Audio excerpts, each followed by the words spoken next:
Well, I reckon a lot of people know, if you have a look at factory racers bikes, you know, you'll see that they've got, you know, aftermarket trick-looking triple clamps on the thing. And I remember a time about 20 years ago where people would actually change their triple clamp and the offset of those triple clamps on their bike more often than they would, say, an exhaust. So look, we've got a KTM 500 EXE project bike we've had for a while. Instead of the standard clamps that come on the bike, which actually changed quite significantly from 24 onwards, gone to a forged triple clamp, 22mm offset on the bike. Much sort of sexier, nicer machining, better looking triple clamp. We've also got our hands on to test recently this, which is the factory racing triple clamp. $900 odd. It's basically, you know, it claims to have a more even clamping surface, and you'll see sort of slightly different design in that it allows the fork to bend more evenly through it, and in doing so you can actually have lower torque settings. I think you've got 12 and 17 torque settings for the thing. So sitting here with a couple of blokes. One, Brad Williscroft, former multiple Aussie champ, who's, I know, he's a guy who sort of changed his triple clamps a lot and is a, you know, real buy-in. And Leroy Dura, who works on our events and has been looking after this 500 for quite some time, who's been mucking around with it in its standard 22mm setting and adjusting to 20. So Leroy, maybe I can go to you first, mate. It's the adjustment. Okay, so we read the owner's manual and says, take the triple clamp out, put it on the vans, do this, take the steering stem out, switch it around 180, put it all back together. You've devised a bit of a nifty way. I think we've got some vision of it, of you actually doing it while it's in the bike. Just take us through a real top line how that works. Yeah, it was really simple. Pretty much just take the front guard off, front headlight. Which is to access your... access the bottom bolt, which is on the bottom, not like that one. Yes. And then loosen the two bottom triple clamp pinch bolts on each side. Loosen the top of the steering tube stem. Yeah, the nut on top. The nut on top. Yep. And then tap down the bottom triple clamp so it comes off the steering tube. Yep. Take a bit of weight off the front wheel, spin the whole thing around, and then knock it back up. With a little rubber hammer. With a rubber hammer, and then put it all back together again. So pretty ingenious, Brad. I know even you're impressed with that, mate.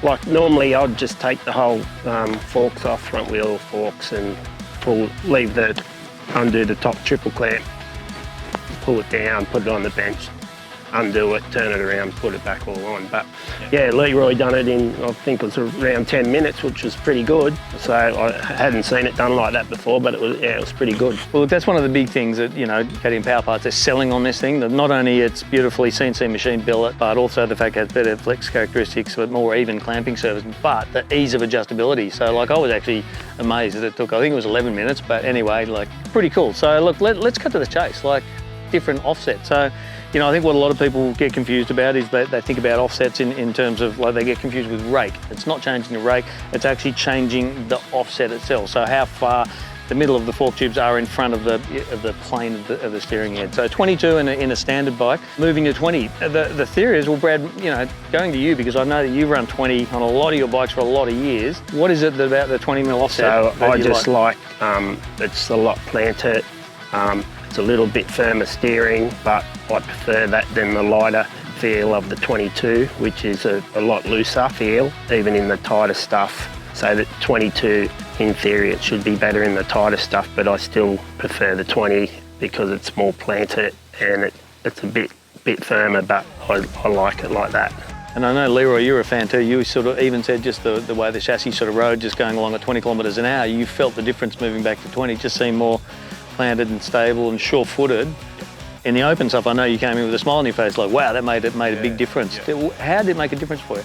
It normally is really loose in the 22 setting. Back on the 20 though, yeah, like I said, along the road here, just didn't sort of shake very much at all. It really stayed straight. But then even into the tighter stuff, yeah, you hit a rock or a tiny little rock on the road before and it sort of deflected a bit. But now, it just sort of pulls straight again. So instead of before it used to try and pull around, now it just stays straight. So the theory is 22 to 20mm offset, you get a little bit more trail, so you got that self-riding moment, so that's exactly what it's supposed to do. Big thing for me is I think when, you know, I was accelerating up over a hill and I back off even before he braking bumps, even before I was on the brakes, it would just, not that the standard one would head shake, but it just felt a lot more stable and just a lot more sure-footed, and almost like the bar's initial turn into a corner, there was more to actually you had to overcome to get into the corner, but it was just that stability.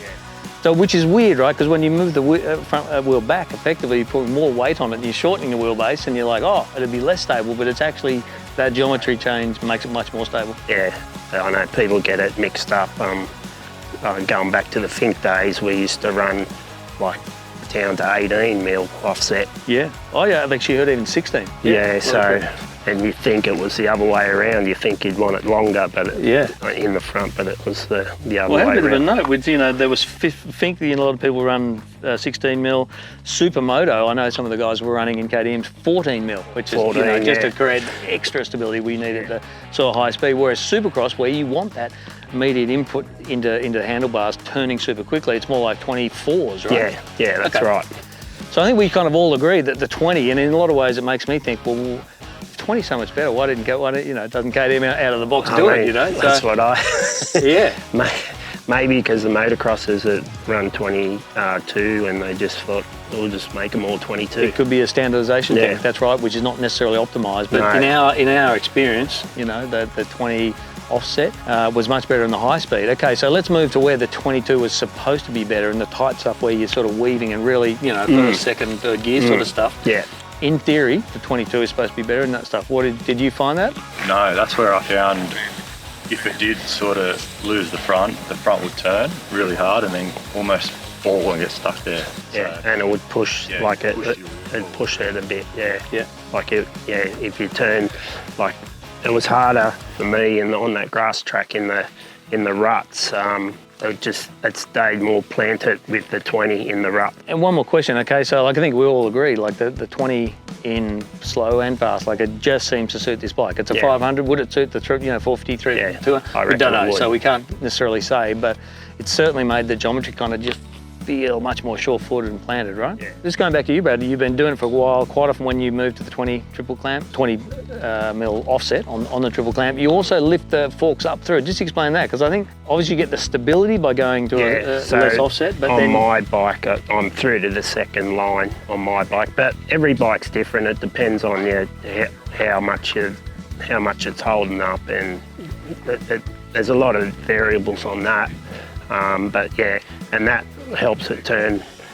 If you're through to the second line, obviously that's going to help you turn as well. So you've got the stability with the 20. Yeah, you've got the stability Yes. with the extra offset, and then you know give it some steering accuracy back by just basically lifting the forks up through, which steepens the steering head just a little bit. Right. So, I guess one of the other benefits we didn't mention, boys, is like, you know, given that clamping service and the better, you know, more accurate machining, you know, it actually allows allowing that fork stanchion to bend more evenly. But also, you know, what you're doing is saving your bushings internally. You know, you're much less inclined to sort of wear your bushings, and which contaminates your oil, right? So there's a sort of knock-on benefit from that as well. Well, it's been a really interesting experience. You know, it's you know, like I said, it's something that you'd think you change handlebars by 2 mil, you change seat by 2 mil, you change these other things by 2 mil, and you don't really notice it. But you know, 2 mil when you're changing something so fundamental to the geometry, and there's a lot of tech in, you know, in everything in terms of the triple clamp design, but 2 mil there just creates, you know, it amazes me what a bloody enormous difference it makes in the way the entire bike rides. Yeah. So $900, money well spent? Oh yeah, I reckon. If I had a 24, I'd be putting them on straight away. A 24 what? 24 model, right? Yeah. And Leroy, I can't see you adjusting it back to 22. I'm going to leave it as it is. Yeah.